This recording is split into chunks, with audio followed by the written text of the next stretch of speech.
Coach Chris Smelley Show brought to you by Stop and Shop Auto Sales. And Coach, good morning. From the kickoff to the final whistle. That was a crazy game last week. Good morning. Good morning, man. That was it was one of the more wild games I've been a part of. You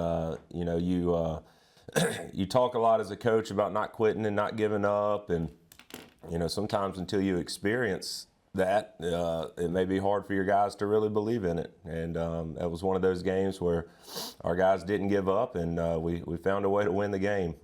So very proud of our guys, excited for them, excited for our school.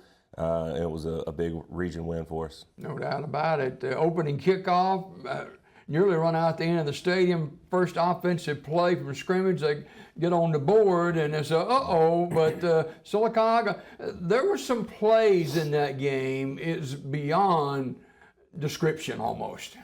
Yeah, I mean, we gifted them an early touchdown, which kickoff has been a struggle for us all year, and it struck again. And our defense played really, really well in the game. Marbury, we knew, was going to be a physical team, and our defense really matched that. Offensively, we were struggling. We were getting beat up front. We were really struggling in the run game, and just trying to find different ways to score. And with about halfway through the fourth quarter, we only had 6 points, and ended up with 36 on the scoreboard somehow. So proud of our effort overall. So at halftime, you fought and fought and fought, but going into halftime, what adjustments did you make?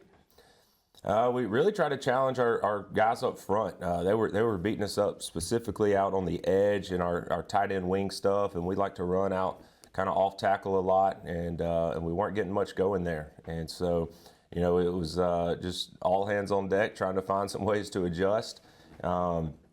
And get the ball out in the perimeter.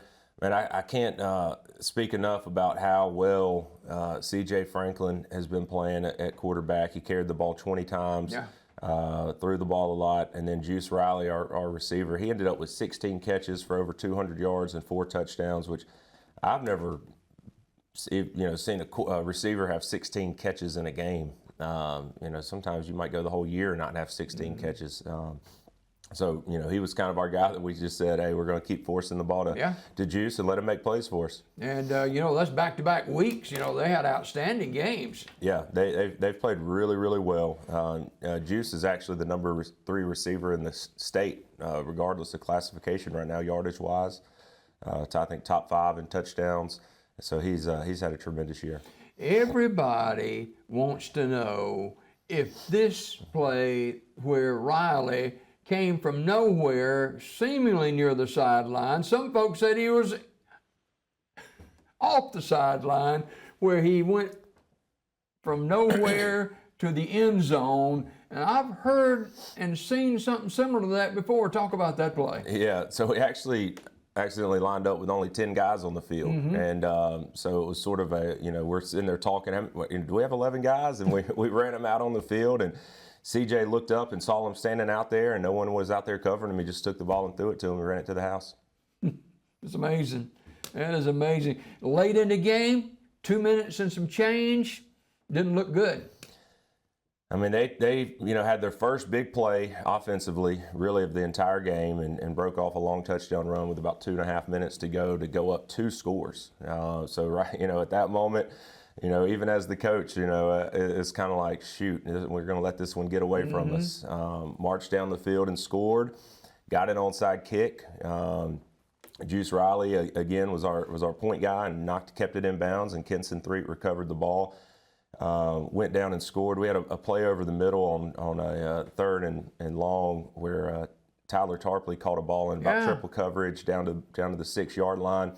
Had 5 seconds left to try to score, and scored as the buzzer went off. We had to score 2 2-point conversions there towards the end to try to tie the game up. Converted on both of them, and went into overtime. When we go to overtime, I said on the broadcast, I wonder if Coach Smelley is going to win or lose right here. Yeah, we had the chance on the last play of the game before overtime to go for two. And I felt like we had the momentum on our side. So we went ahead and kicked the extra point. I wanted to see what would happen in overtime. And then they scored pretty quickly, kicked their extra point, and then we scored in 2 plays. And so, you know, I decided at that point I want to just go ahead and go for it, which is usually how I like to do it. Was it a no-brainer for you? We're gonna do it right here. At that point, yeah, we had already talked about it as coaches. We were going to try to go for it, and so so we actually lined up and hard counted them, and they jumped offside, so the ball got moved up just a hair, and then we went with our little QB sneak play, the tush push like Jalen Hurts does with the Eagles, and got it across for the win. And when the 2-point conversion was successful, the fans came pouring out of the stands. You see it right here, and you know, there was a lot of pressure right here.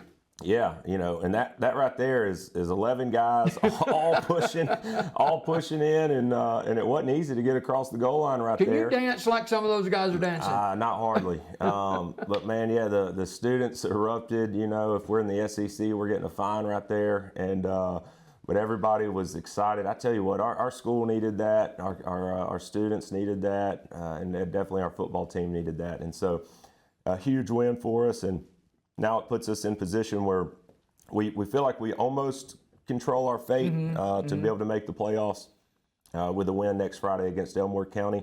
There's a few other things that have to play out, but things that we kind of think, you know, will probably play out. And so, yeah, we gotta find a way to win one more big region game and give ourselves a chance to make the playoffs. I said after the broadcast, before we closed out, I said that this type of game can turn a program. It can actually turn a program from maybe being pretty good to really good down the line. I think so. And, you know, we'll see how that plays out next Friday. Not that is entirely playing out in in one game, but, man, we've had a tremendous season. We've had our share of ups and downs and games that we know as a team that we could have, should have won. And maybe all of it was just sort of saving up for that game right there. Because a lot of things had to go our way at the end of the game, and they did. And you know, just proud of our guys for continuing to push and fight and find a way to get it done. So we're off this week, and I guess you'll get a little rest for the guys, maybe. Yep. So we didn't practice Monday. We had a JV game on Tuesday, but our varsity guys didn't practice. We actually went down and beat Clay County in a JV game Tuesday, which was the first time we've beaten them in football before. So we beat those guys 13-0. That was exciting to see from our younger group, and so now we got practice today and a short practice on Friday, and then get really geared up for Elmore County. Yeah, no doubt about it. A couple of things before we go this morning. You mentioned Juice Riley, and you mentioned C.J. Franklin. These guys just seem to have a chemistry among themselves that they really believe that as Franklin throws it, Juice is going to catch it. And Juice is a great player. CJ's a fantastic quarterback, and you know, Juice just kind of makes the big play when the big play needs to be made. And CJ he has grown by leaps and bounds. You know, he really has got so much ability and such a great athlete, and has really stepped up as a leader on our team. And I mean, defensively, we've had some guys step up too. Josh Spear.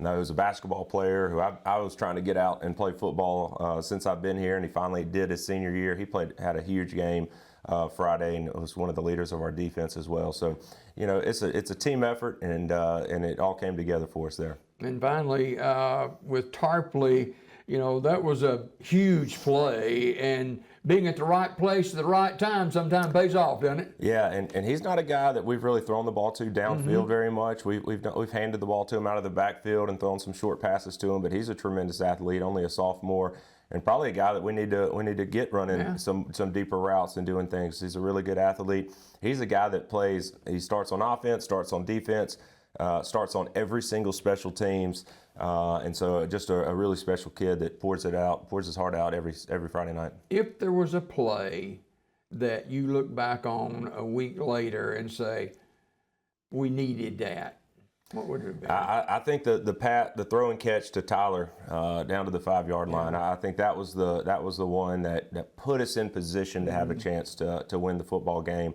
And it was probably the toughest one. I mean, if that ball was thrown, There's a lot of traffic. it was thrown in a too. tight window. Really 3 bodies kind of around him, and to jump up and body that ball and come down with that catch. To me, that was the one that sort of stood out as far as the most special play of the night. And then just a lot of tight execution that they got the win. All right. Aggies over Marbury last week. A happy homecoming crowd at Legion Stadium. Off this week, back at it next week. Coach, always a pleasure. Thanks for coming by. Thank you. We'll be back with more on Daybreak Live. Coach Chris Smelley of the Sylacauga Aggies, our guest this morning. More Daybreak in a minute.